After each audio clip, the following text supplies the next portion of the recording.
Muito bem, nós estamos aqui com uma pessoa que foi abençoada na Fogueira Santa, fez o sacrifício e ela conquistou aquilo que ela pediu na Fogueira Santa. Você fez a Fogueira Santa? Como é que foi? Fiz a Fogueira Santa, dei o meu melhor, fiz o possível e o impossível.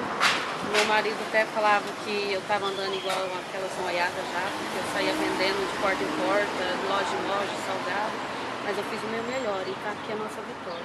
Conquistou esse caminhão. Conquistamos o caminhão. Tá feliz? Você tá feliz? Você trabalhava com os outros, como é que é? Trabalhava com os outros, era motorista, né?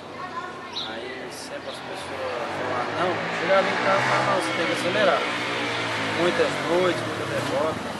Teve muitas vezes de chegar, o patrão ficar devendo, ela falou que devendo 11 reais, o patrão falou, olha, mas parecendo mendigo, me devendo 11 reais.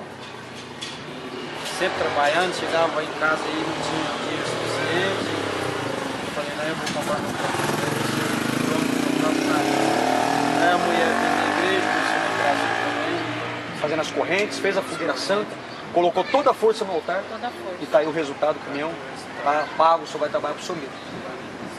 Então tá aí mais um resultado da Fogueira Santa. E você, quando chegar a Fogueira Santa, se lança, porque Deus ele é justo, ele é fiel e ele abençoa aquele que crê. Deus abençoe a tua vida.